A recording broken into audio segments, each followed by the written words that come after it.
भगवान शंकर की करुणा, उनकी उदारता से ये कथा मिली। आज भगवान ईश्वर की परम पवित्र पावनमय अवसर,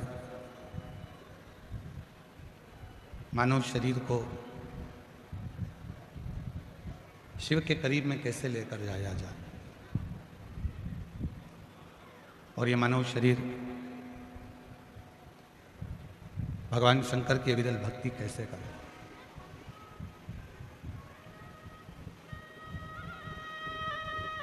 ऐसा नहीं है कि मानव शरीर एक ही बार मिला है। ना जाने कितने कितने जन्म आपके हमारे हो चुके हैं।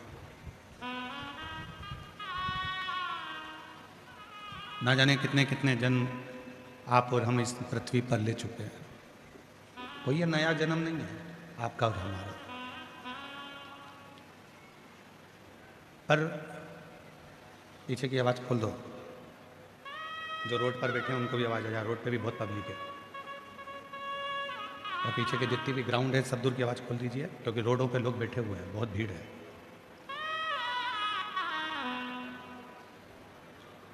बार बार ये जन्म नहीं होता। जन्म और मृत्यु का जो प्रपंच है, इससे छूटना है। फिर जन्म लिया, फिर मर गए, फिर जन्म लिया, फिर मर गए। पुनरपि जननम पुनरपि मरणम के प्रपंच जो है, इससे छुटकारा कैसे है? इससे छूटा कैसे जाए? तो शिव महापुराण में स्वयं तुमरुका जी ने चंचुला देवी से कहा कि मृत्यु लोक में, संसार सागर में केवल एक साधन है, वो है भगवान शंकर की भक्ति। तुमरुका जी कहते हैं चंचुला देवी केवल संसार सागर में एक है, शिव की भक्ति। फिर वो वापिस मृत्यु लोक में जन्म नहीं देती है। शिव अपना बनाकर अपने चरणों में सदा सदा के लिए रख लेते हैं, सदा।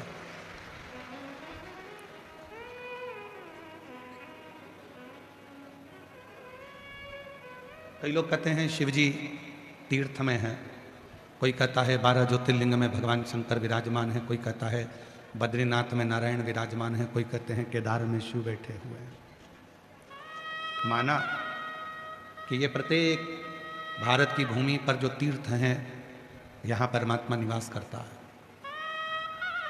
पर उन तीर्थ से भी ज्यादा शंभु शंभु पर उन तीर्थ से भी ज्यादा परमात्मा यदि कहीं निवास करता है तो वो आपके दिल में निवास करता है, आपके हृदय में निवास करता है। हो सकता है तीर्थ में आप ढूंढने के लिए जाओगे और परमात्मा मिले कि ना मिले। किसी नदी के तट पर परमात्मा को ढूंढने के लिए जाओगे कि वो मिले कि ना मिले। किसी सरोवर के तट पर परमात्मा को ढूंढने के लिए जाओगे कि वो मिले कि ना मिले। पर इतना विश्वास अपने अंदर बनाकर रखना कि जिस दिन तुम अपने ही घर में रहकर अपने ही पास के शंकर जी के मंदिर में एक लोटा जल चढ़ाना प्रारंभ करोगे तो तुम्हें 365 दिन तो दूर की बात है, 65 दिन भी दूर की बात है, 5 दिन में ही एक ना एक दिन शिव अपनी साक्षीकरण दे देगा, शिव अपना दर्शन देगा। वो असली स्वरूप में मेरा भोले बाबा कभी नहीं आता।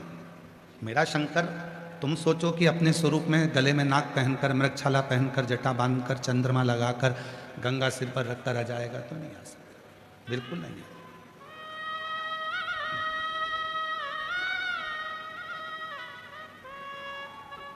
जो कहते हैं कि सिर पर गंगा रखकर भगवान शंकर आएंगे और मुझे दर्शन देंगे, नहीं देगा। जो कहते हैं कि डमरू लेकर भगवान आएंगे और दर्शन देंगे, बिल्कुल नहीं आएंगे। कोई कह दे कि सांप गले में पहनकर भगवान आएंगे और मुझे दर्शन देंगे, नहीं देगा। दर्शन कैसे देगा? आपकी माता के रूप में, आपके पिता के रूप में, आपके कोई इष्ट मित्र के रूप में। जब दुख की घड़ी में तुम घिरे होगे तब वो तुम्हारा अपना रिश्तेदार बनकर, तुम्हारा अपना परिवार का व्यक्ति बनकर तुम्हारे पास आएगा और तुम्हारी सहायता करके जाएगा। और तुम उसको पहचान नहीं पाओगे, तुम उसको जान नहीं पाओगे।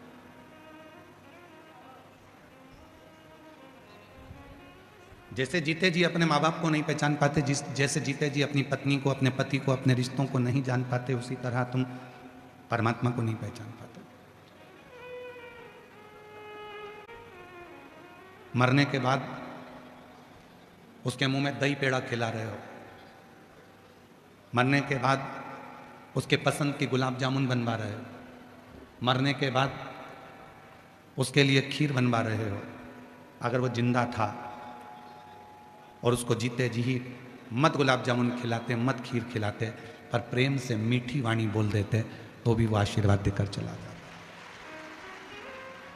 हमने उस परमात्मा को केवल मूर्ति में ढूंढा, हमने उसको सहजता में ढूंढा।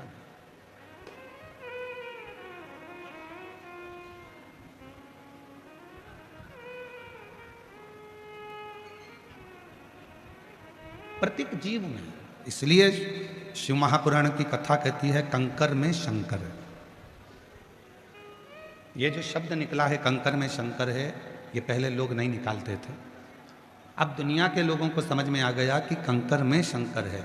आप कहीं पर भी बैठकर एक कंकर उठाकर भी उसको शिव मानकर उससे अपने दिल की बात कहते हो तो वो सुन लेता है, वो सुनता है। कंकर में शंकर, प्रत्येक जीव में परमात्मा है, प्रत्येक जीव।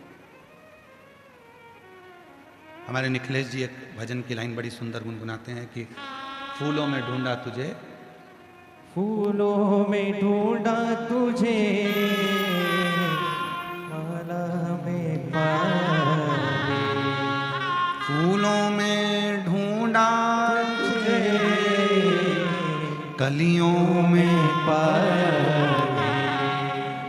और फूलों की खुशबू में भोले बाबा का ठिकाना है। हम जगत में उसको ढूंढ रहे हैं, हम हर जगह पर उसको जाकर ढूंढ रहे हैं, पर उसका ठिकाना तो खुशबू में है, सुगंध में।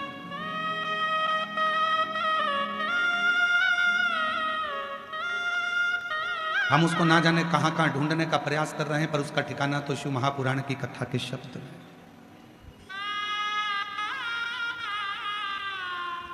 जो लोग सीहोर आते हैं कंकर शंकर की पूजन करने के लिए, रुद्राक्ष लेने के लिए, हम उनसे एक बात कहते हैं, यहाँ से लेकर जाना तो दिल से लेकर जाना, ये समझकर लेकर जाना कि तुम्हारा शिव तुम्हारे साथ जा रहा और तुम्हारा दुखड़ा हरने के लिए जा रहा, तुम्हारी तकलीफ हरने के लिए जा रहा, तुम्हारा कष्ट हरने के लिए।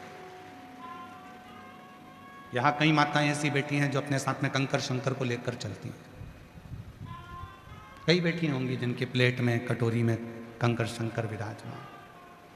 कई माताएं, कई भाई, कई जीजी, कई जीजा, कई बेटियां, कई बेटा, कई मेरे बुजुर्ग माँ बाप ऐसे बैठे हैं जिनके गले में रुद्राक्ष पड़ा हुआ है। एक रुद्राक्ष उसके गले में पड़ा है, उसको क्या लगता है कि मेरे गले में रुद्राक्ष है, पर शिव महापुराण की अगर विद्येश्वर संहिता को पढ़ा जाए तो स्वयं शंकर पार्वती जी से कहते हैं कि ये रुद्राक्ष नहीं है, ये मेरा स्वरूप है, और जिसके गले में रहता हूँ उसकी रक्षा का भार मेरे ऊपर रहता है, उसकी रक्षा का भार मेरे ऊपर। ये केवल रुद्राक्ष नहीं है, ये मेरा प्रतिबिंब स्वरूप है, ये मेरा स्वरूप।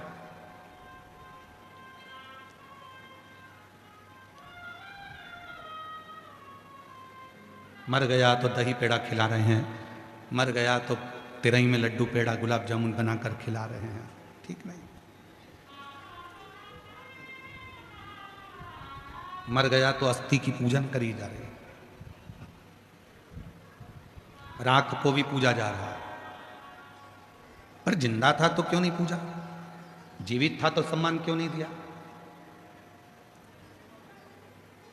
कभी प्यासे को पानी पिलाया नहीं, फिर अमृत पिलाने से क्या फायदा। कभी गिरते हुए को उठाया नहीं, बाद आंसू बहाने से क्या फायदा। फिर बाद में नेत्रों से नीर बहाओ कि मैंने छोड़ दिया। जैसे जयपुर की इस पवित्र धरा पर शिव महापुराण की कथा चल रही है, आज कथा का छठा दिवस है, कल कथा सवेरे 8 बजे से 11 बजे तक जयपुर के इस पंडाल में हो जाएगी, टीवी पर 2 बजे से 5 बजे तक आएगी। कथा विराम हो जाएगी और कई लोग जयपुर के और आसपास क्षेत्र के बाद में पछतावा करेंगे, अपने पास में कथा हुई, झोली भरकर मैं लेकर नहीं आ सकी, मेरा शिव आया था, अपने मन की बात कह ना सकी, बाद में पछतावा, आज नहीं।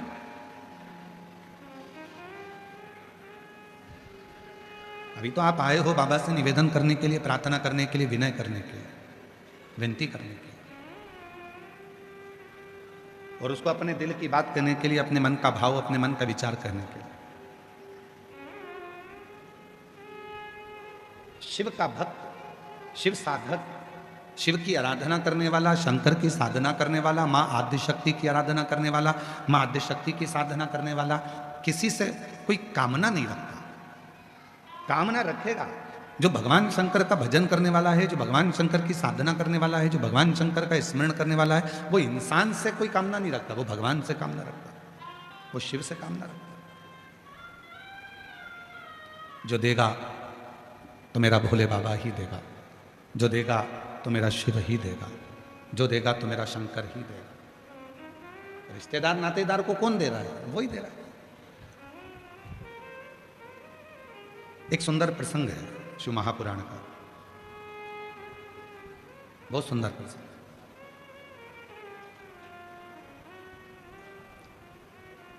भगवान शिव माता सती को लेकर कुंभज ऋषि के आश्रम में कथा सुनने के लिए गए, कथा श्रवण करने के लिए।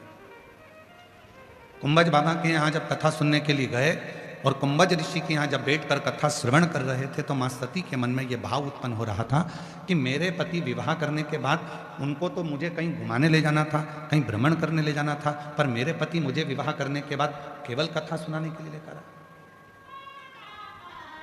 जो नियम भगवान शंकर ने सतयुग में प्रारंभ करा था, वो नियम आज तक संसार में चल रहा है। और मुझे उम्मीद है जो नियम मेरे देवादिदेव महादेव ने सतयुग में प्रारंभ करा था, वो आज भी कलयुग में निपटा है, वो भी कलयुग में चल रहा है, वो भी कलयुग में चल रहा है। और आपके घर पर भी वो नियम चल रहा है। माता सती के साथ शिव जी का विवाह हुआ और माता सती को लेकर शिव जी कथा सुनाने के लिए लेकर गए। आज भी प्रत्येक घर में नियम है, लड़के की शादी होती है, घर में बहू आती है और बहू आने के बाद में उसको सत्यनारायण भगवान की कथा में बिठाया जाता है, कथा सुनवाई जाती है। दोनों बना और बनी को, दोनों दूल्हा दुल्हन को बिठाकर कथा सुनाई। हमारे मध्य प्रदेश में ऐसा नियम है, राजस्थान में है क्या? कथा सुनवाते हैं उनको। जब दोनों दूल्हा दुल्हन आते हैं, घर में शुभ कार्य होता है, तो सत्यनारायण जी की कथा, भगवान की कोई कथा, कोई पितरों की पूजन, कोई अनुष्ठान करवाया जाता है, जिससे उनको लगे कि हमारे पूर्वजों का ये अनुष्ठान है।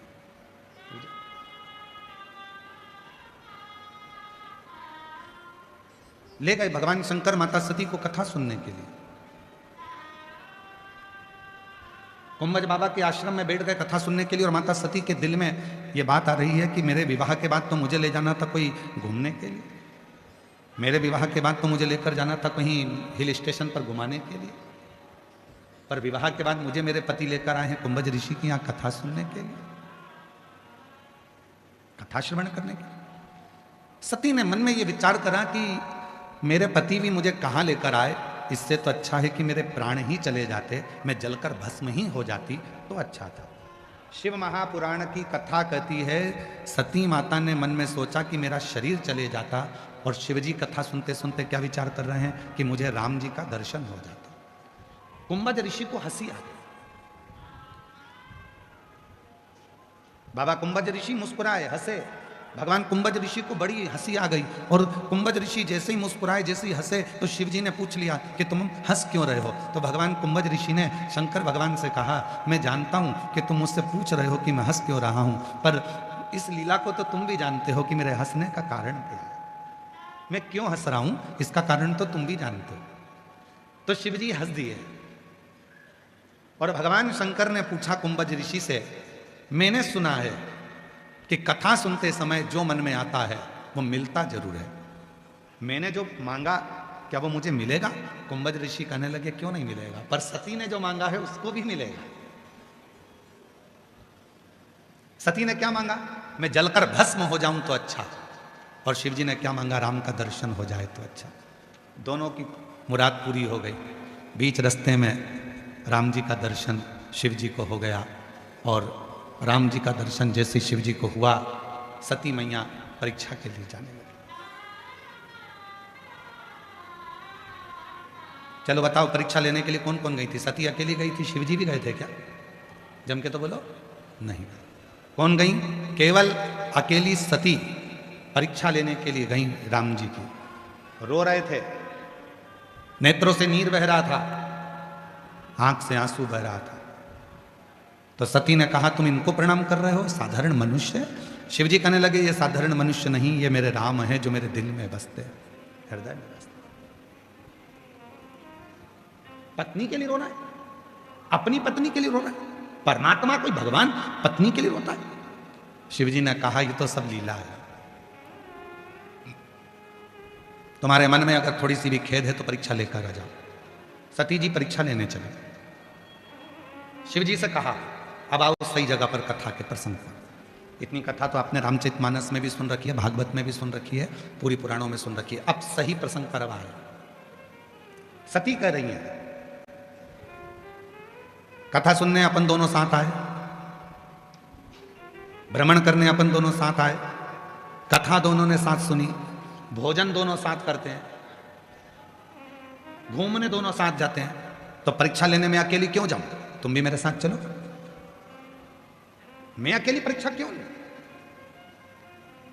शिव जी कहने लगे, देखिए फालतू काम में मैं नहीं जाता। शंकर जी बोले, ये परीक्षा लेने के लिए मैं नहीं जाऊंगा। परीक्षा तुझे लेना है, तू जा। संशय तेरे मन में है, तू जा, मैं नहीं जाऊंगा, ये मेरे काम की चीज नहीं।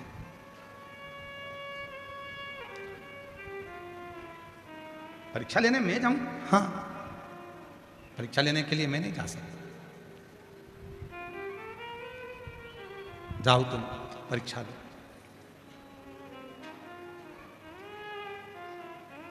शिव जी से सती माता ने कहा कि ऐसा नहीं हो सकता, मैं तुम्हारे बिना परीक्षा लेने नहीं जाऊंगी। शिव जी कहने लगे, मैं परीक्षा लेने नहीं जाऊंगा। साथ भोजन करेंगे चलेगा, पति पत्नी है, साथ भोजन करेंगे चलेगा,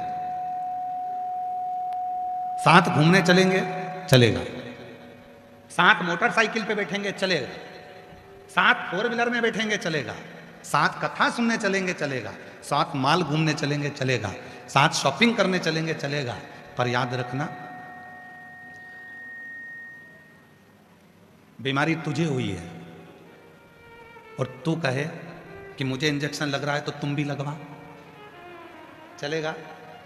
अरे जम के तो बोलो, नहीं चलेगा। शंकर जी ने कितनी सुंदर बात कही कि बीमारी तुझे हुई है, परीक्षा तू लेने जा रही है, संशय तुझे हुआ है, टेंशन तुझे हुआ है, अहंकार तुझे हुआ है, तो दवाई तुझे लेना पड़ेगी।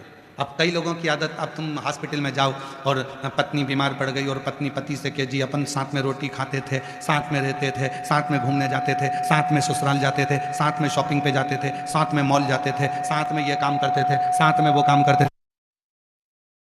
एक काम करो ना, जब साथ में रहते थे, साथ में भोजन करते थे, साथ में रोटी खाते थे, साथ में अपन पानी पीते थे, साथ में अपन ये सब काम करते थे, तो फिर एक काम करो कि मैं बीमार पड़ी हूं तो साथ में इंजेक्शन भी लगवा,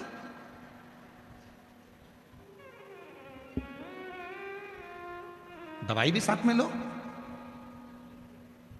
कितनी माताएं बैठी हैं जिनके पति साथ में इंजेक्शन लगवाते हैं, और कितने पति बैठे हैं जिनकी पत्नी साथ में बैठकर दवाई खाती हो। पति बीमार है तो पति भी दवाई खाएगा और मैं भी खाऊंगा। है कोई? नहीं, कोई नहीं। जिसको दर्द हुआ है दवाई उसे ही खाना है, और जिसके मन में संशय हुआ है परीक्षा लेने उसी को जाना है। मैं नहीं जाऊंगा, मैं नहीं। जिसको संशय हुआ वो जा। तकलीफ अपने को हुई है तो दवाई अपने को खाना पड़ेगी। खुजाल अपने हाथ में चली, अपने को खुजाना पड़ेगा। छींक अपने को आई है तो अपने को छींकना पड़ेगा। छींक तुम्हें आ रही है और तुम पति से कह रही छींको छींको। अब पति बेचारा 2 घंटे से मुंह खोल के बैठा, छींको। तो पति बोले मुझे छींक आ ही नहीं रही, तो मुझे तो आ रही है ना, तुम छींको। मैं तुम्हें इतना प्रेम करती हूं, इतनी चाहती हूं, और तुम मेरे लिए इतना सा नहीं कर सकते। पति के तो आए तो छींको।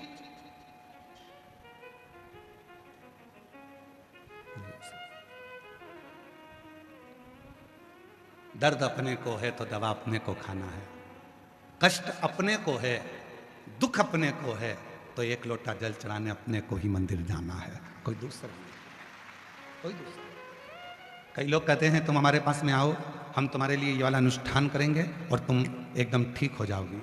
हम शिव पुराण कहती है, हम शंकर पर विश्वास करने वाले, हम किसी के ऊपर भरोसा करने वाले नहीं, हम शिव पर भरोसा करने वाले। कोई कहता है मैं तेरे लिए ये वाला अनुष्ठान करूंगा, मैं तेरे लिए ये पाठ करूंगा, मैं तेरे लिए ये उपाय करूंगा, मैं तेरे लिए ये अनुष्ठान करूंगा, मैं तेरे लिए ये करूंगा, मैं तेरे लिए वो करूंगा। शिव महापुराण की कथा कहती है तुम्हारे मरने के बाद अगर तुम्हारे बेटे सैया दान कर रहे हैं तो ये मत सोचना कि तुम्हें मिली है। तुम्हारे मरने के बाद तुम्हारे बेटे अन्न का दान कर रहे हैं, ये मत सोचना कि तुम्हें मिला है। तुम्हारे मरने के बाद तुम्हारे बेटे अगर गीता का पाठ कर रहे हैं तो ये मत सोचना कि तुम्हें मिला है। तुमने जो जीते जी दान करा, तुमने जो जीते जी कथा सुनी, तुमने जो गीता जी का पाठ किया, तुमने जीते जी जो भजन किया, बस वो ही तुम्हारे साथ जाना है मरने के बाद। तो एक क्रम है जो निभाना, अपने जीते जी जो तुमने कर लिया। मर गई अम्मा, ट्रेन में बैठ के हरिद्वार ले जा रहे हैं, इत्ते से लोटे में भरकर, और सियोर वाला बाबा कहता था लोटा भर के जल चढ़ा रहे हो, लोटे में खुद पहुंच गई, लोटे में, पर जल नहीं चढ़ाया। रिजर्वेशन कराया, घर के लोगों ने कहा तुम्हारा टिकट अलग कराना, अम्मा का टिकट, माता जी का टिकट अलग कराना, तो माता जी का टिकट अलग कराया। एक सीट माता जी की खाली सीट थी, लोटा रखा था, कोई दूसरा चढ़ गया उस पर तो चिल्ला के दौड़ा, मेरी अम्मा बैठी है, उतर नीचे उतर, अम्मा बैठी है। तो वो बेचारा बोला कहाँ है अम्मा तेरी, वो दिख नहीं रहा, लोटे में है। अच्छा, अब भोजन करने बैठा तो घर के लोगों ने कहा था कि ले जा रहे हो हरिद्वार तो पहले अम्मा को खाना खिलाना, पत्तल लगाई, अम्मा की सीट पे रख दी, अम्मा खा लो।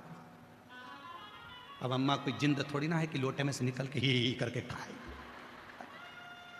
खा लो लोटे में। पत्तल, चाय पी रहा था तो पहले अम्मा को पिलाना, चाय रख दी, अम्मा चाय। अब तूने 700 रुपये का टिकट कराया अम्मा का, 50 रुपये की चाय पिलाई, 150 का खाना खिलाया, ऑटो में ले जाके हरिद्वार पहुंचा, हरिद्वार में तूने पूरा काम करा, अम्मा को लोटे में से निकाल कर विसर्जन करा।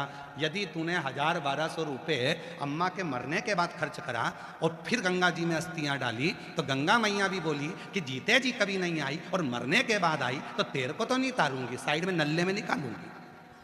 मेरी जल की धारा चलती है, मैं तुझे एक नल्ले में निकाल दूंगी, उधर साइड में टिका दूंगी तुझको, क्योंकि तू कभी जीते जी नहीं आई। और अगर बच्चे जीते जी जो भगवान शंकर पर विश्वास करते थे और तुमने अपना भरोसा पक्का रखा, तो जो तुमने 2000-1500 खर्च करे, अगर वो जीते जी तुम अपनी माता को हरिद्वार ले जाते, जीते जी स्नान कराते, जीते जी भोजन कराते, जीते जी चाय पिलाते, तो वो माँ जब आशीर्वाद देती तो कहती अब मुझे मरने के बाद जाने की जरूरत नहीं, मेरा बेटा मुझे जीते जी लेकर आ गया।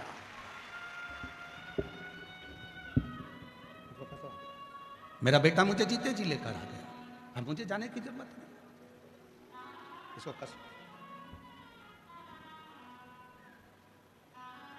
मेरा बेटा लेकर आया। और कभी प्यासे को पानी पिलाया नहीं, बाद अमृत पिलाने से क्या फायदा, कभी गिरते हुए को उठाया नहीं, बाद आंसू बहाने से क्या फायदा। हम जीते जी तो सम्मान नहीं कर रहे, हम जीते जी तो आदर नहीं दे रहे, हम जीते जी तो सत्कार नहीं कर रहे, मरने के बाद क्या विचार कर। शिव पुराण कह रही है अपना दुख किसी से मत कहो, अपनी तकलीफ किसी से मत कहो, लोग हंसेंगे, ताना कसेंगे। पहले सेठानी बनकर घूमती थी, अब जगत में रोती फिर रही है, किसी से कहना है। एक कहना अपने बाबा से, अपने बाप से, अपने पापा से, अपने पिता से, दूसरा कहना अपने पति से, दूसरा कहना अपने पति से, और तीसरा कहना मेरे शंकर ओ घरदानी त्रिकालदर्शी कैलाशी विनाशी शिव से। और किसी से, किसी से नहीं। सती, मैं परीक्षा लेने के लिए नहीं जाऊंगा, सती कर रही है, अपन दोनों साथ भोजन करते थे, साथ पानी पीते थे, साथ घूमने जाते थे, साथ कथा सुनी है तो परीक्षा भी साथ लो। शिव जी बोले ना ना ना ना ना ना, बीमारी तुझे हुई है तो इलाज तू करवा, मैं नहीं जाऊंगा। अहंकार तेरे मन में प्रकट हुआ है, अभिमान तेरे मन में आया, तृष्णा तेरे मन में, परीक्षा लेने का भाव तेरे मन में आया, मैं नहीं जाऊंगा, मैं नहीं। ठीक है, शिव। दुनिया की दृष्टि में लोगों को लगता है शंकर जी एकदम एक लोटा जल सारी समस्या का हल। शिव इतने सरल।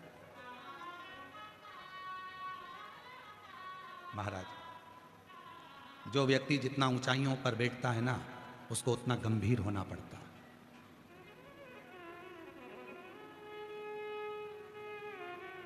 उसको उतना गंभीर होना पड़ेगा। जो व्यक्ति जितनी ऊंचाइयों पर बैठता है उसकी उतनी आलोचना होती है। जो व्यक्ति जितना ऊपर की ओर बढ़ता जाता है उसको बहुत गालियां दी जाती है। जो व्यक्ति एकदम तरक्की कर कर ऊंचाइयों पर जाकर बैठ जाता है उसकी आलोचना होगी, अपशब्द कहे जाएंगे, ताने दिए जाएंगे, गाली दी जाएगी, पर उसको गंभीर होना पड़ेगा। जैसे हमारे भारत के प्रधानमंत्री नरेंद्र भाई मोदी जी, जैसे प्रत्येक प्रदेश के मुख्यमंत्री, चाहे आपके प्रदेश के हों, चाहे मध्य प्रदेश के हों, चाहे छत्तीसगढ़ के हों, चाहे आंध्रा के हों, कहीं का भी मुख्यमंत्री, चाहे वो किसी भी स्थान, चाहे वो उत्तराखंड के हों, मुख्यमंत्री, प्रधानमंत्री और मुख्यमंत्री का पद कितना ऊंचा होता है, और उनको जितने ऊंचे पद पर बैठ जाते हैं उतनी उसमें गंभीरता आना पड़ती है, उतनी गंभीरता लाना पड़ती है।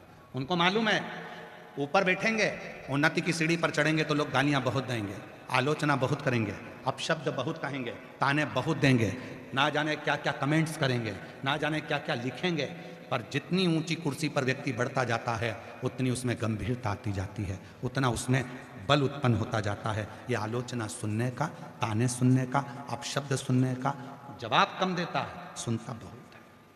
जिसमें जो बढ़ गया, तुम्हारे घर में तुम्हारा पद बढ़ा है, तुम सास हो तो तुम्हें गंभीर होना पड़ेगा, तुम ससुर हो तुम्हें गंभीर होना पड़ेगा, घर में बच्चों की शादी हो गई तो मम्मी पापा की जगह सास ससुर बन गए, तुम्हें गंभीर होना पड़ेगा। आलोचना होगी, पद बढ़ा, सास के पद पर बैठ गए तो आलोचना होगी तुम्हारी, ससुर के पद पर बैठ गए तो आलोचना होगी तुम्हारी। ऐसा नहीं कि आलोचना नहीं होगी, दादा दादी बन गए तो आलोचना होगी तुम्हारी।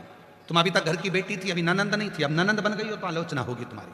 अभी तक तुम बेटी थी, भाभी अब बनी हो तो तुम्हारी आलोचना होगी, देवरानी बनी हो तो आलोचना होगी, जेठानी बनी हो तो आलोचना होगी, आलोचना होगी, पर इसको सहन करना, गंभीर बनकर इसको सहना। मेरे शंकर भगवान की बहन, मेरे शिव जी की बहन छिप्रिया, भगवान शंकर के जब माँ पार्वती जी जगत जननी जगदम्बा अम्बा जब भोजन बनाकर रखती थी, लोग कहते हैं हमारी ननंद ऐसी है, हमारी भाभी ऐसी है, शिव पुराण को तो पढ़ो जरा। मां पार्वती जी भोजन बनाकर रखती थी और छिप्रिया आती थी, भाभी भूख लगी है भोजन दीजिए। छिप्रिया आती थी, भाभी भोजन दीजिए भूख लगी है। और शिव जी की बहन छिप्रिया जब भोजन मांगती थी तो माता पार्वती जी भोजन ला कर देती थी। देखिए जरा छिप्रिया क्या करती थी, भोजन लिया और उठाकर गौ माता को, नंदी को, भृंगी को, श्रृंगी को सबको दे देती थी, भोजन का टिफिन खा लिया। फिर वापिस आ गई छिप्रिया जी, भाभी भोजन तो है ही नहीं टिफिन में। भाभी ने देखा तो टिफिन में भोजन तो अब भी तो बना कर रखा था। पार्वती जी ने मन में सोचा ननंद जी हैं, इनको दान करना बहुत अच्छा लगता है, तो सारा भोजन दान कर आई होंगी, मैं अब भी बना कर लाई, ननंद जी अब भी लाई। गई अंदर, भोजन बनाया, ताजा भोजन ला कर दिया। छिप्रिया ने वो उठाकर वापिस नंदी को, गाय को, शंगी को, भृंगी को सबको दे दिया। भाभी भोजन, एक दिन में मां पार्वती माता को दिन भर में 1000 बार भोजन बनाना पड़ता था और 1000 बार माता पार्वती के चेहरे पर मुस्कुराहट होती थी। तब छिप्रिया ने कह दिया, भाभी तुम केवल पार्वती नहीं हो, तुम अन्नपूर्णा हो, आज से जगत में तुम्हारी पूजन हो। एक ननंद ने भाभी की पूजन करा दी, आज से तुम अन्नपूर्णा हो, सारे जगत में अन्नपूर्णा की पूजन होगी। और सुनो भाभी, जैसे तुम मेरे मुझको अन्न का दान देती हो, एक दिन ऐसा आएगा मेरे भाई शिव तुम्हारे दरवाजे पर भिक्षा मांगने के लिए आएंगे। और अन्नपूर्णे सदा पूर्णे शंकर प्राण वल्लभे, स्वयं शिव, स्वयं शंकर, स्वयं ओघड़दानी मां अन्नपूर्णा के दरवाजे पर जाकर भिक्षा मांग लेते। स्वयं शिव, स्वयं शंकर, स्वयं त्रिकालदर्शी, कैलाशी विनाशी।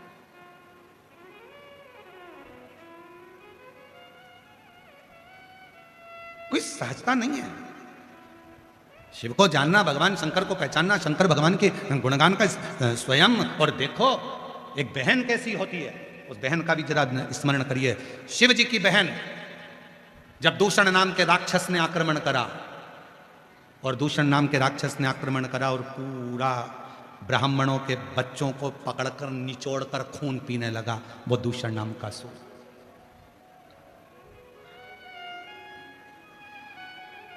महाकाल वन, 2 वन है, 2 वन का स्मरण, 2 वन का स्मरण करिए। देखिए एक निवेदन करें, अगर आप लोग स्वीकार करें तो बोलो। आज कथा का 6ठा दिन है, शिवरात्रि का दिन है। आज की कथा आरती तक निवेदन है कि ना तो आप लोग उठें ना खड़े हों, और जो बॉटल बांटने वाले हैं पानी का, उनसे निवेदन है, धूप में बहुत लोग बैठे हैं, अंदर वालों की जगह बाहर वालों को पानी पिलाइए। जो लोग धूप में बैठे हैं अपने बच्चों को। हम कथा में पहले से कहते आए हैं कि अपने साथ में 2 पानी की बोतल लाया करो। लाए हो सब लोग? जम के बोलो। अगर पानी की बोतल आपके पास में है तो आप अपने पड़ोसी के हाथ पैर जोड़कर कह दो कि इसको लेकर चले जाओ, बाहर बांटो। 3 घंटे की कथा में आप इतना पानी भी नहीं पियोगे, क्योंकि पानी पियोगे तो आपको बाहर जाना पड़ेगा। इसलिए पानी भी उतना पियोगे जितना शरीर के लिए ठीक है। मिली है जयपुर में कथा, तो इसको दिल से सुन लो, हृदय से सुनो। आप लोगों को तो पंडाल के अंदर जगह भी मिल गई। हम कैमरे वालों से कहेंगे एक बाहर का नज़ारा दिखाना एक बार। जो लोग रोडों पर बैठे हुए हैं धूप में, अपना छाता लगाकर, बच्चों को गोदी में लेकर बैठे हैं, किसी को जगह नहीं मिली तो वो रोड के बाहर जहां यात्री का प्रतीक्षालय होता है, उस प्रतीक्षालय के अंदर बैठे हुए हैं।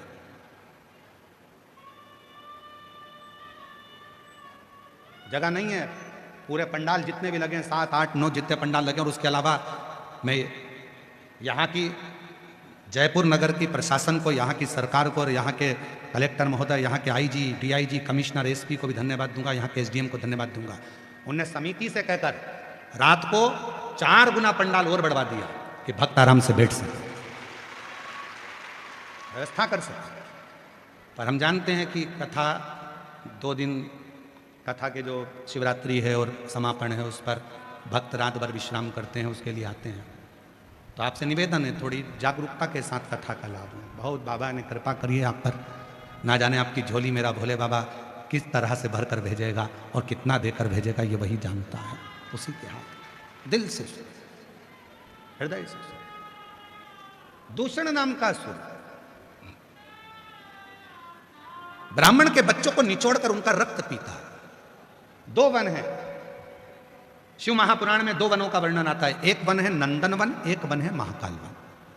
नंदन वन काशी, महाकाल वन अवंतिकापुरी उज्जैन, 2 वन।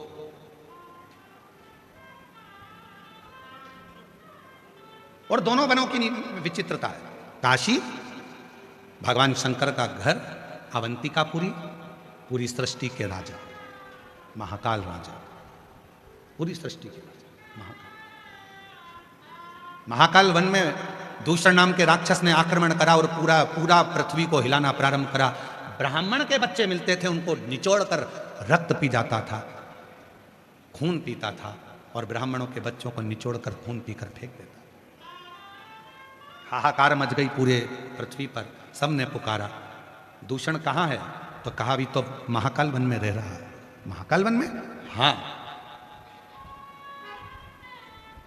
शिव की आराधना करो, साधना करो।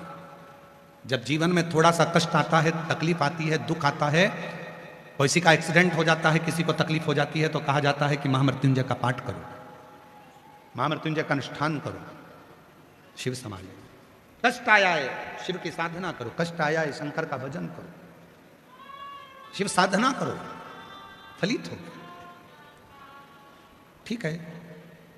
सबने शंकर भगवान को पुकारना प्रारंभ करा, आवाज लगाई, स्मरण किया, और ऐसी घोर साधना की सब ओम नाद में डूबने लगे। सब साधना।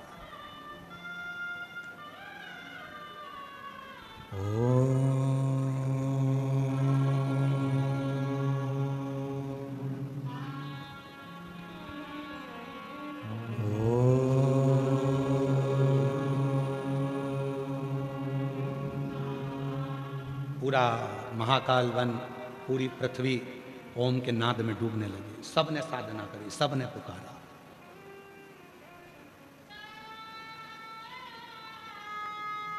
जब दुख आता है सबको एकजुट हो जाना चाहिए। कोरोना महामारी आई थी तो पूरा भारत, और भारत में निवास करने वाला चाहे ब्राह्मण हो, चाहे क्षत्रिय हो, चाहे वैश्य हो, चाहे शूद्र हो, भारत की भूमि पर निवास करने वाला चाहे किसी भी धर्म का हो और किसी भी वर्ण का हो, जब कोरोना महामारी आई थी तो मेरा पूरा भारत में रहने वाला एक एक व्यक्ति एक दूसरे के प्रति समर्पित हो गया था। समर्पण, एक हो जाओ, और यही राष्ट्र में होना चाहिए। भारत पर अगर तकलीफ आए, भारत में अगर दुख तकलीफ कोई भी अगर आती है तो हम सबको, हमें यह नहीं सोचना है कि ब्राह्मण है कि क्षत्रिय है कि वैश्य है कि शूद्र है, ये कौन वर्ण का है कौन धर्म का है, हमें यह भी नहीं सोचना। हमें तो एक होकर उस दुख का सामना करना है, एक उस दुख से निपटना है। पूरे प्रदेश, पूरी पृथ्वी, सबने ओम का नाद किया उस दूषण नाम के असुर के लिए। जब एक दुख आता है तो उसको मिटाने के लिए सबको आगे आना।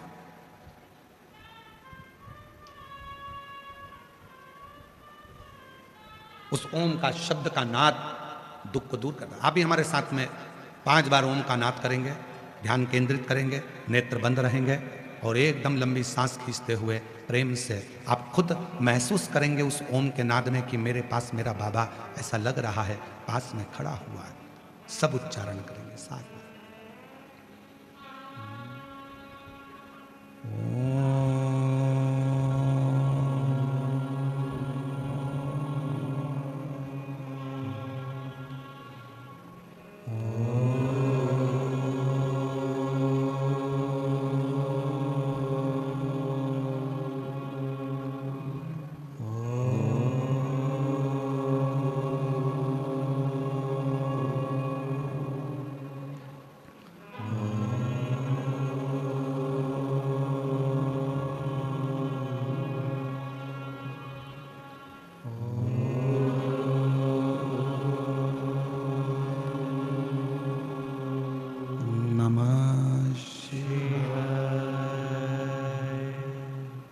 धीरे धीरे अपने नेत्र को खोलते हुए बाबा का स्मरण करें। भीतर का जो दूषण है, भीतर का जो दुख है, मेरा शिव उसे समाप्त करे, उसे प्रार्थना करें। वो दूषण असुर जो ब्राह्मण के बच्चों का खून पी रहा था, कभी कभी हमारे परिवार में, हमारे घर में कोई ऐसा असुर आ जाता है। असुर कोई राक्षस नहीं होता, हमारे विकार, हमारी गलत सोच, हमारी गलत दृष्टि, यह असुर है।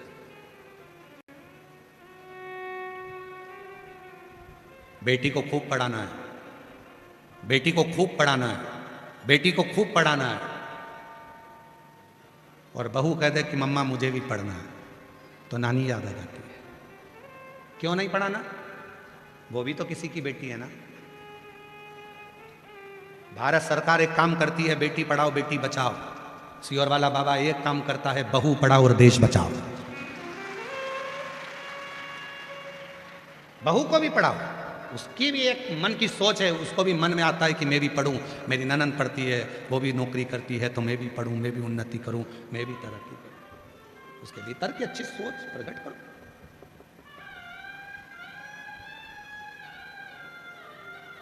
दूषण को मारने के लिए पूरी पृथ्वी पर उच्चारण प्रारंभ हुआ, ओम का नाद किया, सबने सत्कार स्वीकार किया। तब शिव जी के पास खबर गई कि वो दूषण को मारना, पर दूषण को तो एक वर है, जहां वो मरेगा और उसका रक्त गिरा और वहां उसका दूसरा दूषण उत्पन्न होता है।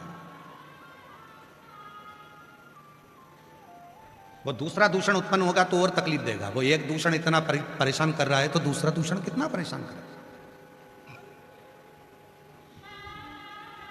निवेदन है, इसको मारो, पर मारूं कैसे? एक दूषण असुर इतना कष्ट दे रहा है तो दूसरा दूषण असुर कितना कष्ट देगा। जितनी रक्त गिरेगी उतना दूषण असुर उत्पन्न होता चले जाएगा, उतना परेशान करेगा। तब भगवान शंकर ने देवताओं से कहा कि तुम मेरी बहन छी प्रिया के पास जाओ, उसके जैसा दुनिया में कोई नहीं है, वो अपना स्त्री का स्वरूप छोड़ देगी, जल के रूप में हो जाएगी और जल बनकर जहाँ दूषण का रक्त गिरेगा वो जल बनकर उस जल से दूषण के रक्त को पानी में बदल देगी और फिर दूषण उत्पन्न नहीं होगा, फिर दूषण उत्पन्न नहीं होगा। देवताओं ने जाकर छिप्रिया से निवेदन करा, ए छिप्रिया, आप गणेश जी की बुआ हो, कार्तिकेय की बुआ हो, आप मां जगत जननी जगदम्बा की ननंद हो, आप शिव की बहन, कृपा करो। क्या कृपा? जब भगवान शंकर दूषण नाम के असुर को मारे, दूषण का रक्त नीचे नहीं गिरना चाहिए, उसको पानी से धो देना। छिप्रिया ने कह दिया ठीक है, मैं आऊं, जल बनकर आऊंगी। शिव जी से कह दो जाओ दूषण नाम के असुर को मारे। शंकर भगवान चले गए दूषण नाम के असुर को मारने के लिए। छिप्रिया आई नहीं, पहुंची नहीं। अब बहन थी, अटक गई होगी, कहीं नहीं पहुंची। कभी कभी भाई कह देता है देख मैं तेरे को लेने के ले जाऊंगा तो टाइम पे पहुंच जाना। बहन भाई की झगड़ा इसी बात पे होता है कि वो टाइम पे बुलाए, ये टाइम पे आए नहीं, वो ऐसा बोले वो सुने नहीं, और फिर दोनों का झगड़ा फोन पर लगने दो, वो इसको गाली दे वो उसको गाली दे। बहन भाई का झगड़ा इसी बात। शिव जी ने दूषण नाम के असुर को मारा, रक्त गिरा, एक दूषण, दो दूषण, तीन दूषण, ऐसे करते करते 84 दूषण उत्पन्न हो गए। उन्होंने जो आतंक मचाना प्रारंभ करा, उन 84 दूषण ने पूरी पृथ्वी डोलने लगी। अब तो हो गया कल्याण, अब करें क्या, कुछ नहीं हो सकता। तब छिप्रिया आई। छिप्रिया ने कहा मैं आ गई, क्या करना है? देवताओं ने कहा बहुत देरी कर दी आपने आने में, 84 दूषण उत्पन्न हो गए हैं और शंकर भगवान अपना रूप नहीं रख सकते। शिव जी कभी रूप नहीं रखते, शंकर भगवान कभी रूप बदल कर नहीं आते। अब होगा क्या, ये दूषण मरेगा कैसे? छिप्रिया ने कहा चिंता मत करो, मैं इतनी बलवान हूं कि मेरे भाई के 84 टुकड़े कर सकती हूं। और छिप्रिया ने अपने जल का वेग बढ़ाया और जल का वेग बनाकर शंकर के प्रतिबिंब के 84 टुकड़े कर दिए और शंकर भगवान 84 रूप धरकर 84 दूषण का संहार कर दिया। आज उज्जैनी में 84 महादेव विराजमान है, यह उसी का प्रतिबिंब है। आज अवंतिकापुरी उज्जैनी में जो 84 महादेव विराजमान है, यह उसी का प्रतिबिंब है। और वो छिप्रिया आज भी छिपरा के रूप में अवंतिकापुरी में निवास कर रही है। आज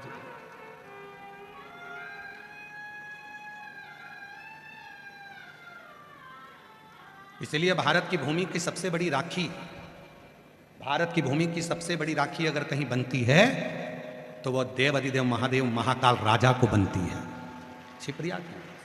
भारत की भूमि की सबसे बड़ी राखी रक्षाबंधन पर अगर कहीं बनती है तो महाकाल राजा को बनती है, मेरे महाकालेश्वर बाबा को बनती है।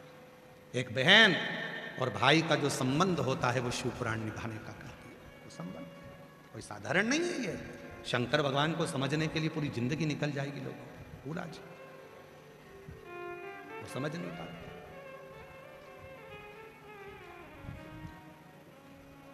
मैंने तेरे ही भरोसे बाबा, तेरे ही भरोसे हवा बिच उड़ती जागी बाबा, डोर तो छड़ीना में कटी जागी।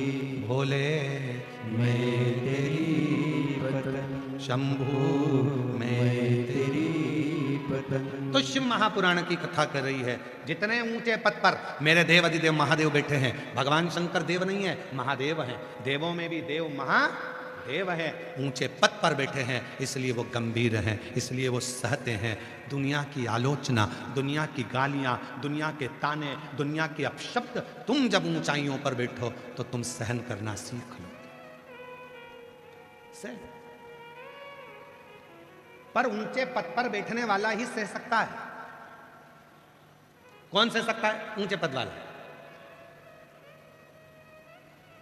हो सकता है हमारी बात का आप किसी को बुरा लग जाए, जितने लोग टीवी पर कथा सुन रहे हो, जितने सोशल मीडिया पे सुन रहे हो सकता है उनको बुरा लग जाए। अब लग जाए तो लग जाए, उसमें कोई बड़ी बात नहीं है। पर समझना, जो ऊंचे पद पर बैठ गया, प्रधानमंत्री मुख्यमंत्री के पद पर, बड़े पद पर जो बैठ जाता है, उसको उसकी आलोचना होती है, वो ज़्यादा जवाब नहीं देता। कोई कुछ भी कह देता है, वो ज़्यादा जवाब नहीं देता, क्योंकि वो इतने ऊंचे पद पर बैठा है। कहाँ प्रधानमंत्री, मुख्यमंत्री, राष्ट्रपति, बहुत बड़ा पद पर बैठा है। और जो छोटे पद पर होता है उसकी आलोचना कोई करके बता दे। अपने ही पास में पार्षद जी रहते हैं, उनकी आलोचना करके बताओ अपने क्षेत्र में, फिर वो पकड़ के ले जाएंगे, प्रसाद दे देंगे। ऊंचे पद पर बैठा इसलिए उसने सहन करा। जो अभी पद पर चढ़ा है, जो धीरे धीरे आगे बढ़ा है, उसकी जब आलोचना होती है तो उसे सहन नहीं होता। लाओ उसको पकड़ कर ले जाओ उसको कमरे में, देव प्रसाद लपक। गंभीरता नहीं है, गंभीर। और हुआ, दक्ष प्रजापति ने भगवान शंकर को कितने अपशब्द कहे। हे शिव, मेरी बेटी सती का विवाह तेरे साथ में करा है, मैं तुझे श्राप देता हूं कि तू शमशान में निवास करेगा। शंकर भगवान खुश हो गए, मेरे ससुर जैसा दुनिया में किसी का ससुर नहीं होगा। प्लाट भी दिलाया तो ऐसी जगह दिलाया जहां कोई कब्जा ही नहीं करेगा। मेरे ससुर जैसा दुनिया में कौन ससुर होगा। मेरे ससुर ने कहा, शिव मैं तुझे श्राप देता हूं, तू शमशान में निवास करेगा। शंकर भगवान ने सोचा, इतनी जोरदार जगह, इतनी सुंदर जगह, इतनी अच्छी जगह, इससे बढ़कर और क्या होगा। जहां कोई कब्जा ही नहीं करने वाला, जहां कोई विवाद करने ही नहीं आएगा, शांति से रहेगा। और जहां दक्ष प्रजापति ने शंकर भगवान को श्राप दिया था शमशान में निवास करेंगे, शिव शमशान में रहते हैं। और शमशान कोई साधारण जगह नहीं है। पैसे वाला करोड़पति भी मरता है तो बांस पर, बांबू पर, सफेद कपड़े में, लाल कपड़े में जाता है। और गरीब भी मरता है तो बांस पर, सफेद कपड़े में, लाल कपड़े में जाता है। कोई करोड़पति, मुझे तो नहीं लगता कि जयपुर में कोई करोड़पति मरा हो, या बहुत बड़ा कोई राजा महाराजा, कोई बहुत बड़ा पद वाला मरा हो तो उसको डनलप के गद्दे पर ले गए हो। बोलो बोलो, लेकर गए क्या। पैसे वाला मरा तो भी बांस पर गया, गरीब मरा तो भी बांस पर गया। पैसे वाला मरा तो भी सफेद कपड़े में गया, और गरीब मरा तो भी सफेद कपड़े में गया। वहां जाने के लिए ऊंची और नीची बात नहीं, वहां तो सबकी शान सम है, इसलिए उसका नाम शमशान है। वहां सबकी शान सम है, अमीर भी है तो लेवल का, गरीब भी है तो लेवल का। शंकर के दरवाजे पर जो आता है उस सब बराबर शान का है, इसलिए उसका नाम शमशान है। सबकी शान बराबर है, कोई बड़ा नहीं, कोई छोटा, कोई बड़ा।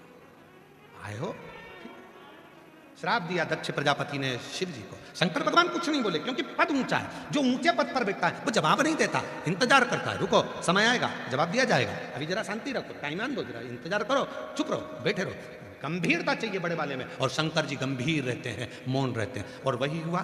थोड़े समय के बाद दक्ष प्रजापति ने जब एक अनुष्ठान रखा और उस अनुष्ठान में इंद्र को कुछ कह दिया तो इंद्र तो लड़ने बैठ गया। क्यों? क्योंकि बड़े में गंभीरता होती है, छोटे में नहीं। शिव चुप रह गए श्राप मिलने के बाद भी, पर इंद्र चुप नहीं रह पाए कुछ कहने के। इंद्र नहीं रहे। जवाब का इंतजार करो, समय का इंतजार करो, समय आएगा तो जवाब दिया जाएगा। कई लोग कहते हैं, क्यों तू मंदिर जाती है, तू भगवान को जल चढ़ाती है, तू पूजन करती है, तू भगवान का स्मरण करती है, तू भगवान की भक्ति करती है, इसके बाद भी तेरे पास में इतना दुख है, तेरे को इतना तकलीफ है। महाराज, आएगा समय, इंतजार। एक पत्र है, अच्छा है।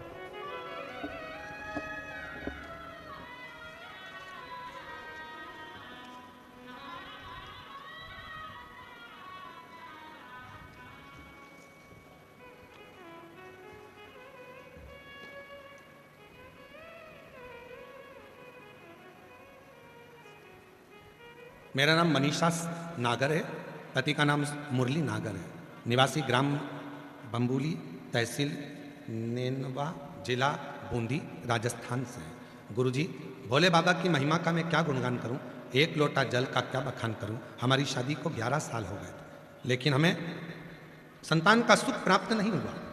हमने 11 साल तक बहुत इलाज करवाया, लगभग 10 लाख रुपए तक हमने खर्च कर दिए, पर कोई फायदा नहीं हुआ। हम पूर्ण तरह से हार चुके थे गुरुदेव, हर तरह से। तब आपकी कथा एक बार मैंने मोबाइल पर देखी और सुनना प्रारंभ करा। गुरुजी, हम सीहोर चले गए, वहाँ से आ गए। हमारे गांव के लोग हमसे कहने लगे, तुम जाते हो, बाबा कुछ देता तो है ही नहीं। फिर भी हमने आस नहीं छोड़ी।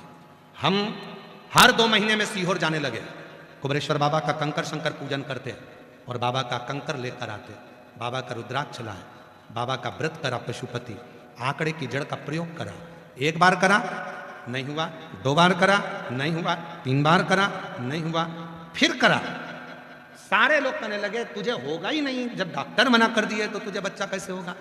पर आप कहते हो कि भगवान का पीछा मत छोड़ना, बोलते रहना, एक ना एक दिन बाबा सुनेगा। और बाबा की कृपा से 8 अप्रैल 2025 को मेरे यहाँ 11 साल के बाद पुत्र रत्न की प्राप्ति।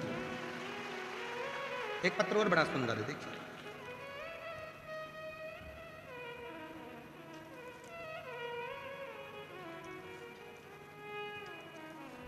मेरा नाम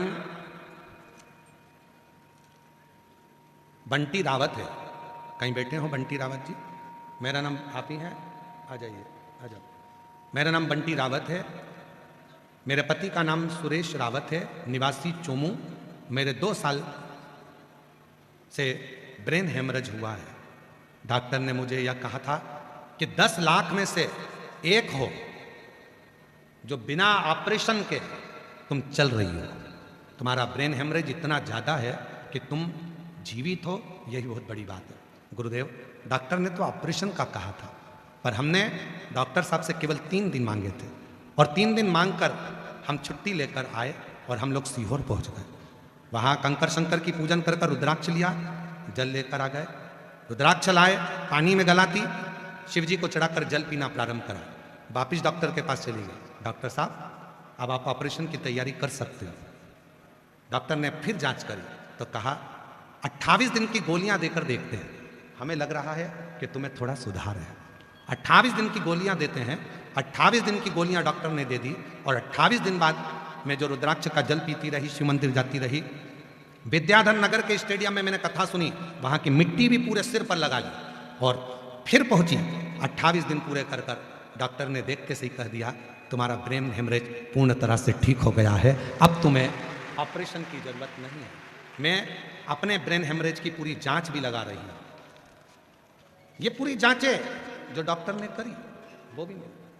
एक शिव पर भरोसा क्या होता है, एक शंकर पर भरोसा क्या होता है, एक शिव का स्मरण, शिव पर करा हुआ भरोसा क्या होता है।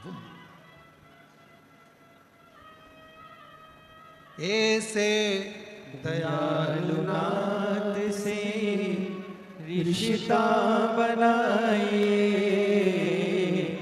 ऐसे दयालु नाथ से रिश्ता बनाइए, मिलता रहेगा आपको जो कुछ भी चाहिए, मिलता रहेगा आपको जो कुछ भी चाहिए। ऐसा करिश्मा होगा जो हुआ कभी नहीं, ऐसा करिश्मा होगा जो हुआ कभी नहीं।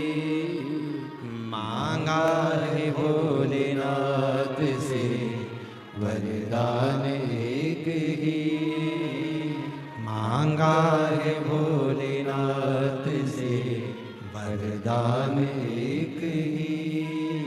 तेरी दया बनी रहे जब तक है जिंदगी, तेरी दया बनी रहे जब तक है जिंदगी।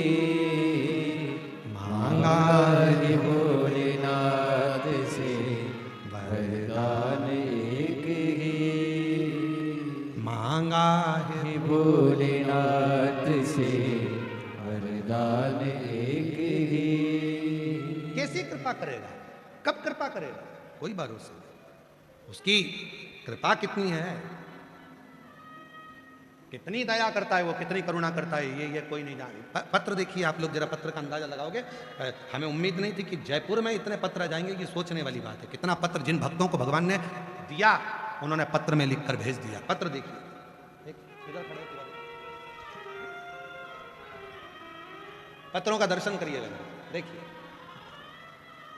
एक ना खड़े हो जाओ, इसको पकड़ना।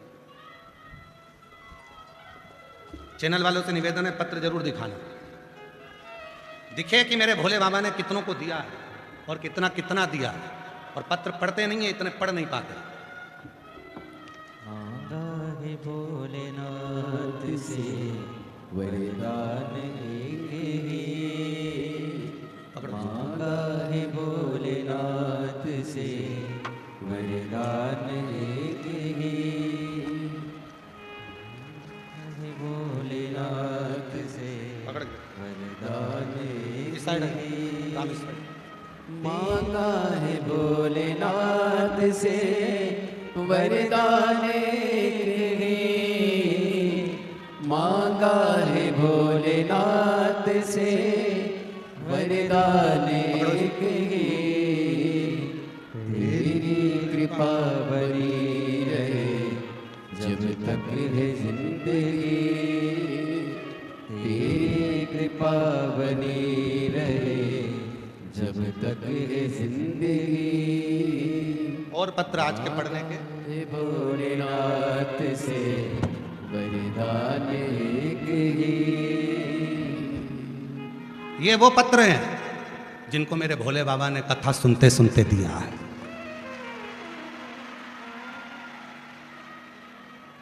और भीलवाड़ा की तैयारी रखना, 3 महीने का इंतजार मेरा शिव नहीं करता। आप में से ना जाने कितने होंगे जिनकी झोली और गोदी मेरा बाबा भीलवाड़ा से पहले भर देगा और बुलाकर पत्र लिखवा। ये वो शिव है। ले जाओ,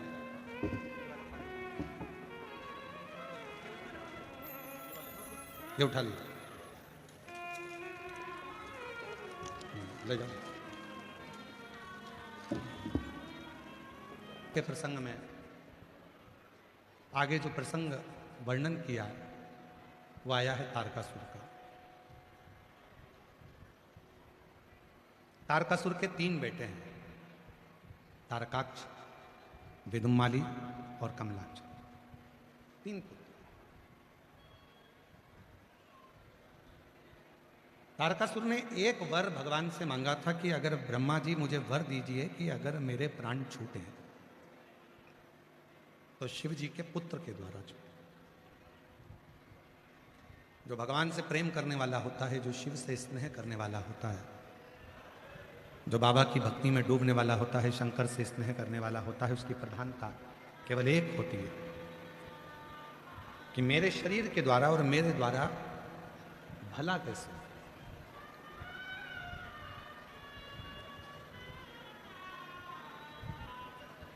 जैसे माताएं जब जल चढ़ाने के लिए जाती हैं, भगवान शंकर पर जब जल चढ़ाती हैं और जल चढ़ाने के बाद जो पात्र खाली हो जाता है उसमें शंकर जी के चढ़े हुए जल का 2 बूंद 4 बूंद थोड़ा सा जल वो अपने पात्र में झेल कर वापिस लाते, उसको वापिस लेकर आते। क्यों? क्योंकि माता लक्ष्मी जी की जो माता जी थी ख्याति देवी, भगवान विष्णु जी की सासू मां ख्याति देवी, ख्याति देवी चाहती थी कि लक्ष्मी जी का जो विवाह है वह भगवान शंकर जी के साथ, पर भगवान शंकर को मालूम पड़ा कि लक्ष्मी जी तो भगवान नारायण को स्नेह करती हैं और नारायण लक्ष्मी जी को स्नेह करते हैं, तो फिर इनसे विवाह करना ये उत्तम नहीं। तो एक बार भगवान शंकर ने माता लक्ष्मी जी से बात करी और लक्ष्मी जी से पूछा कि तुम्हारी माता ख्याति देवी तुम्हारा विवाह हमारे साथ करना चाहती है और आपके मन में तो भगवान नारायण बसे हुए हैं, तो हम विवाह नहीं कर सकते। आप अपनी माता को मना क्यों नहीं कर देते? हम मना नहीं कर सकते, पर आप यदि चाहें तो सब कुछ हो सकता है। तब भगवान शिव ने ख्याति देवी को बुलाया और कहा, माता जी, हे ख्याति, अगर तुम चाहती हो कि तुम्हारी बेटी सुखी रहे तो इनका विवाह नारायण के साथ कर दे। लक्ष्मी जी का विवाह नारायण भगवान के साथ हो गया, पर लक्ष्मी जी के मन में एक संकोच रह गया कि जिन भोले बाबा ने, जिन शंकर भगवान ने मुझे नारायण दिए हैं, उन शंकर भगवान की मैं सेवा नहीं कर पाऊंगा। मैं सेवा कैसे करूं? मेरी माता ख्याति शिव जी की सेवा करती है, समुद्र देव भी भगवान शंकर की साधना आराधना करते हैं,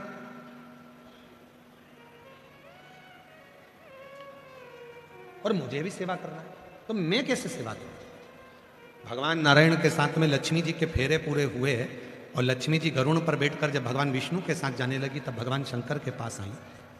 मुझे नारायण के चरणों में तो रहना है, उनकी सेवा तो करना है, वो मेरे पति परमेश्वर है, मेरी परेशानियों को वो श्रवण करने वाले हैं, पर मुझे आपकी भी सेवा करनी। कोई ऐसा काम मुझे बता दो जो मैं आपके चरणों में करती रहूं। तब भगवान शंकर ने डमरू का नाद किया और डमरू बजाकर भगवान नारायण के सामने लक्ष्मी जी से कहा, लक्ष्मी अगर तुम कुछ देना चाहती हो, सेवा करना चाहती हो, तो यहां भगवान विष्णु के साथ मुझे एक वचन दो।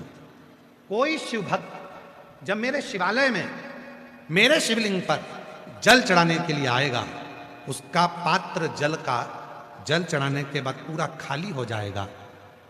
जब वो मंदिर से, शिवालय से, मेरे शिवलिंग से वापिस खाली पात्र लेकर जाएगा, तो मुझे वचन दो उसका पात्र कभी खाली नहीं होना चाहिए, उसमें लक्ष्मी बैठकर उसके घर जाना चाहिए।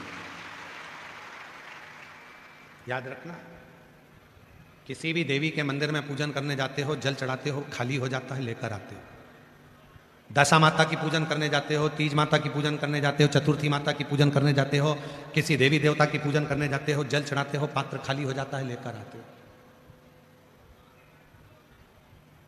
केवल एक देव है, वो देव अधिदेव महादेव हैं, जिनके मंदिर में पात्र यदि खाली भी हो जाता है तो वो खाली नहीं माना जाता, उसमें लक्ष्मी भरकर भगवान शंकर के द्वार से आपके द्वार तक जाती है, वो खाली नहीं माना। शिव के मंदिर का दीप, शिव के मंदिर का पात्र, शिव के मंदिर की भूमि कोई खाली नहीं। और इसीलिए हम भी 2 वर बाबा से मांगते हैं रोज व्यासपीठ पर आने से पहले और व्यासपीठ से जाने के समय। हम आपसे भी कहेंगे जब भी भगवान के सामने जाना तो ये 2 वर आप भी मांगना, बाबा किसी स्त्री की गोद खाली ना रहे और किसी पुरुष की जेब खाली ना रहे, भर कर भर कर। जिस नारी की गोद खाली रहती है उसको दुनिया के बहुत ताने सुनना पड़ते हैं, बहुत ताने सुनना, खूब ताने सुनना। एक महिला ने तो लिखा है कि कोई सुनील कुमार टेलर हैं, मेरी पत्नी का नाम माया टेलर है और मैं बालावाला तहसील सांगानेर जिला जयपुर राजस्थान से हूँ। गुरुदेव विवाह के सालों बीत गए, IVF भी करवा लिया फिर भी औलाद नहीं हुई, सब दूर फिर कर आ गई, तब सीहोर गई, कंकर शंकर की पूजन कर कर सफेद आंकड़े की जड़ का प्रयोग करा, पशुपतिनाथ का प्रयोग करा। सीहोर पहुंचने पर मैंने कंकर शंकर की पूजा की और यात्री विश्राम कर कर वहीं पर रात्रि का विश्राम किया, भूमि पर सो गई, वहां की मिट्टी को शरीर से लगाया, बाबा से कहकर आई, बाबा बहुत सालों से सुनी है गोद। सीहोर वाला बाबा कहता है किसी नारी की गोद खाली ना रहे, अगर मैं तेरे दरवाजे से खाली चली जाऊंगी ना बाबा तो दुनिया ताने देगी। बाबा मैंने एक गलती कर दी, वहां से 2 कंकर उठा कर लिए, पर मुझे क्या मालूम था कि बाबा को क्या लीला करना थी। वो 2 कंकर मेरे घर में आए और मेरा गर्भ ठहर गया। मेरे गर्भ में पहले डॉक्टर कहता रहा कि बच्चा ठहर गया है, एक बच्चा है, पर कुछ समय के बाद फिर डॉक्टर ने कहा तुम्हारे गर्भ में 2 बच्चे हैं और डॉक्टर ने कहा इसमें से एक बच्चे की आंवल लपेट गई है और दूसरे बच्चे की श्वास में कुछ तकलीफ आ रही है। मैंने बाबा का रात्रि के 9:15 वाला 9:15 का 1 लोटा जल वाला आंवले के जल का उपाय किया और बाबा की ऐसी कृपा हुई कि मेरे बच्चे की धड़कन भी आई, आँव भी सही हुई और बाबा की कृपा से मेरे घर में जुड़मा 2 बच्चों ने जन्म लिया, जिसका मैं फोटो लगा रहा हूं। मेरे घर में जुड़मा 2 बच्चों ने जन्म लिया, जिसका मैं फोटो लगा रहा हूं। बाबा शिव साधना क्या होती है, शिव की भक्ति क्या होती है। एक बहन जी ने तो छाता भेजा है कि शंकर की छत्र छाया ही सर्वश्रेष्ठ छत्र छाया। वह बहन है, मेरा नाम मधु रावत है, जयपुर राजस्थान से। 35 वर्षों से माइग्रेन की तकलीफ थी, इतनी तकलीफ थी कि नींद में भी मुझे इंजेक्शन लेना पड़ते थे माइग्रेन के। 35 सालों से यह इलाज चल रहा था। आप विद्याधर नगर में आए, वहां की मिट्टी को नमन कर कर मैंने कथा को श्रवण किया और वहाँ की मिट्टी लेकर घर आ गई। उसी मिट्टी को रोज थोड़ी थोड़ी लगाती। आज बाबा की कृपा से 1 साल हो गया, मुझे तकलीफ नहीं है, ना इंजेक्शन लेती हूँ ना दवा लेती हूँ, और पूरी तरह से ठीक, पूरी तरह से। एक विश्वास जागृत करिए भीतर, एक भरोसा जागृत करिए भीतर शिव के। तारकासुर ने क्या मांगा? भगवान ब्रह्मा जी से वर मांगा कि मुझे वर दो कि शिव जी के पुत्र के द्वारा मेरे प्राण छूटे। जो शंकर भगवान का स्नेही होता है, जो शिव का भजन करने वाला होता है, जो शंकर का गुणगान करने वाला होता है, वो हमेशा दुनिया का भला ही सोचता है, वो कभी बुरा नहीं सोच सकता, वो श्रेष्ठ ही सोचता, भला सोचता।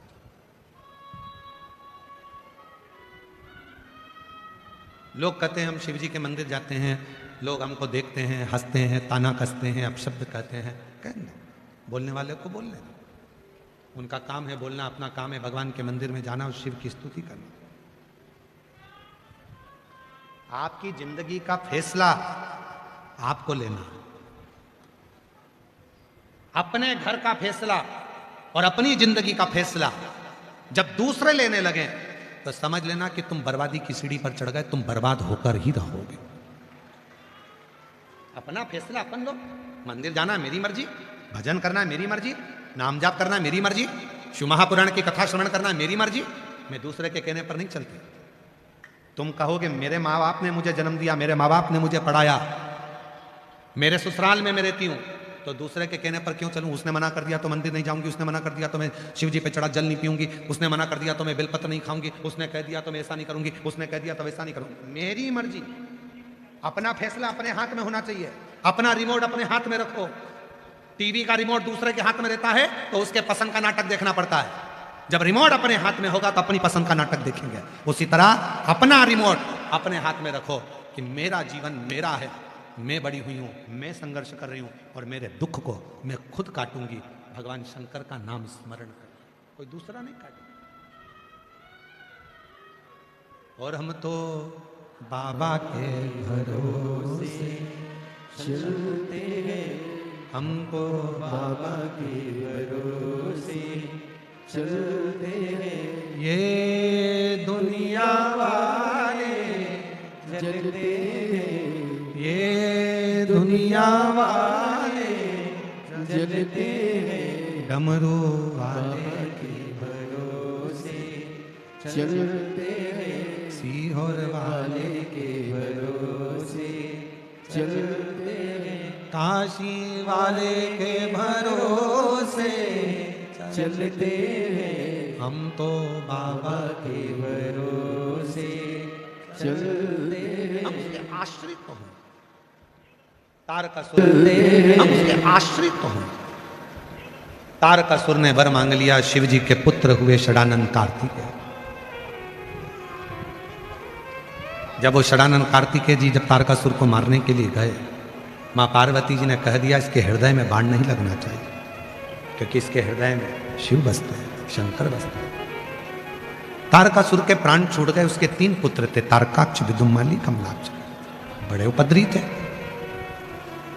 तीनों ने वर मांग लिया था कि हम तीनों मरेंगे तो एक साथ मरेंगे। तीनों ने अलग अलग पुरी बनाई, अलग अलग भवन, अलग अलग महल बसाया। तीनों कभी एक साथ इकट्ठे नहीं होते तो मरते भी नहीं।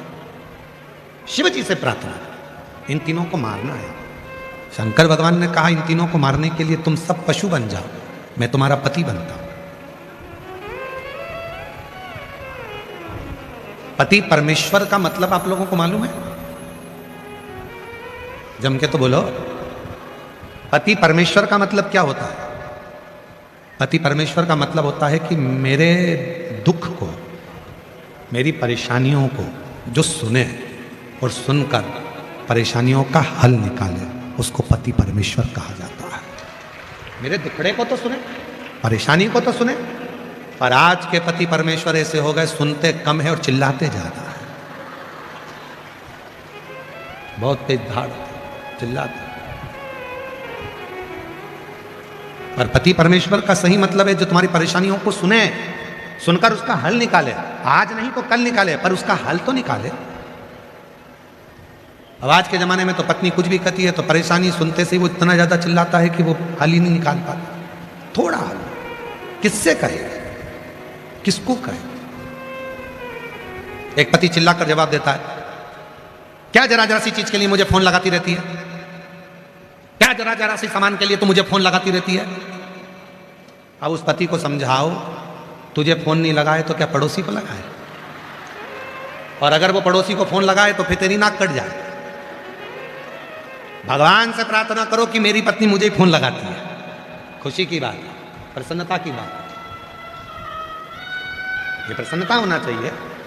एक महाराज जी प्रवचन देने के लिए गए एक गांव में, और प्रवचन दे रहे थे महाभारत पर। प्रवचन देने के बाद गांव के सरपंच साहब ने उसको भोजन करने बुलाया, पटेल साहब ने। महाराज जी भोजन करने गए तो पटेल साहब बोले, वाह वाह महाराज, क्या कथा वाची है तुमने। बस ये कथा 2 साल पहले अगर हो जाती,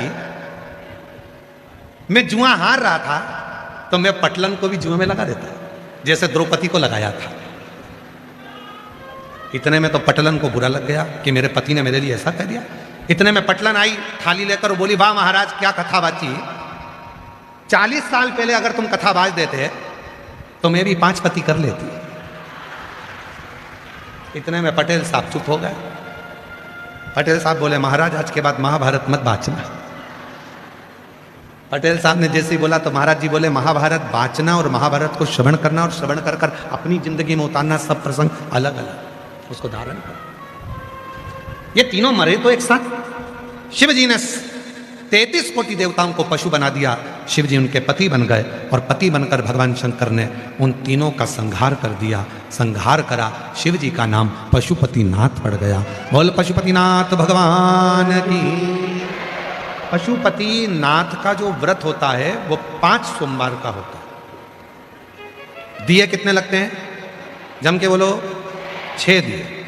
मीठे के प्रसाद बनता है, हिस्से कितने होते हैं, 3। पूजन की थाली जो सवेरे मंदिर में जाती है वही थाली शाम को जाती है। प्रसाद जाता है शाम को मीठे का, 6 दिए जाते हैं। 6 दिए जमीन पर रखे जाते हैं। प्रसाद के 3 हिस्से किए जाते हैं। शिव जी की पूजन करी जाती है। 5-6 दिए जो जमीन पर रखे हैं उसमें से 5 दिए जलाए जाते हैं, प्रज्वलित करे जाते हैं। 1 दिया जलाया नहीं जाता, उसको ऐसे ही रखा जाता है। प्रसाद के 3 हिस्से कर कर बाबा की पूजन कर कर, प्रसाद के 2 हिस्से मंदिर में छोड़ो, 1 हिस्सा थाली में रख लो। जो दिया नहीं जलाया उसको उठा के थाली में रख लो, और बाबा को प्रणाम कर कर कहो, बाबा आज मेरा पहला व्रत है, स्वीकार कर लो। घर आओ, घर में जब प्रवेश करो तो घर में प्रवेश करते समय अपना जो सीधा हाथ है, राइट हैंड, वहाँ बैठो, घर की ओर मुख करो, बैठकर जो 6ठे नंबर का दिया है वहाँ प्रज्वलित करो, जलाओ। बाबा को प्रणाम करो, बाबा मेरी ये कामना है, मेरी इस कामना को पूरा करना। प्रणाम करो, अंदर आओ। शाम को जब भोजन करो तो जो प्रसाद का 1 हिस्सा लेकर आई हो, सबसे पहले भोजन के पहले प्रसाद का वो हिस्सा खाओ, फिर भोजन को ग्रहण करो। ऐसे 5 व्रत करो। बीच में अगर कहीं जाना पड़ जाए, कहीं शादी चले गए, कहीं ब्याह में चले गए, कहीं रजस वाला धर्म से हो गए तो छोड़ दो व्रत को, अगला व्रत करो, पर गिनती के 5 ही करना। 5वां व्रत जब पूरा हो, 108 या तो चावल के दाने या बेलपत्र या पंखड़ी, कुछ भी बाबा को समर्पित करो। वही प्रसाद के 3 हिस्से, वही 6 दिए, वैसा की वैसा ही 1 श्रीफल भेंट बाबा को चढ़ाकर प्रणाम कर कर कहो, बाबा आज मेरा 5वां व्रत पूर्ण हुआ है, तू स्वीकार कर। श्री शिवाय नमस्तुभ्यं, श्री शिवाय नमस्तुभ्यं, श्री शिवाय नमस्तुभ्यं, श्री शिवाय नमस्तुभ्यं, श्री शिवाय नमस्तुभ्यं, श्री शिवाय नमस्तुभ्यं।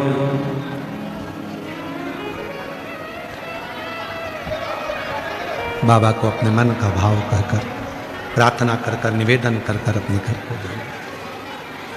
पशुपतिनाथ का व्रत सुख देता है, करते हृदय में उतारते। आगे वर्णन आया, भगवान श्री गणेश जी महाराज का मंगल विवाह हो रहा है। गणेश जी रिद्धि सिद्धि के साथ पधार रहे हैं। सुंदर रिद्धि सिद्धि भगवान श्री गणेश जी महाराज के गले में जयमाला पिना रही हैं। जोरदार ताली बजाकर स्वागत करिए। गणेश जी महाराज ने रिद्धि सिद्धि के गले में जयमाला दी है। रिद्धि सिद्धि ने वही जयमाला निकालकर वापिस श्री गणेश जी महाराज के गले में दी है। गणेश जी ने रिद्धि सिद्धि के कंधे पर अपना हस्तकमल रखा है। बोल गणेश जी महाराज की। आज कथा की शिवरात्रि है, बड़े भाव से रात्रि को कीर्तन करिए। कल कथा सुबह 8 बजे प्रारंभ हो जाएगी, 11 बजे तक चलेगी। कथा का समय सुबह 8 से 11 कथा जयपुर में रहेगी और टीवी पर कथा वही दोपहर 2 बजे से 5 बजे तक आएगी। आज कथा का 6ठा दिवस और कथा की शिवरात्रि की आप सबको बधाई। हर हर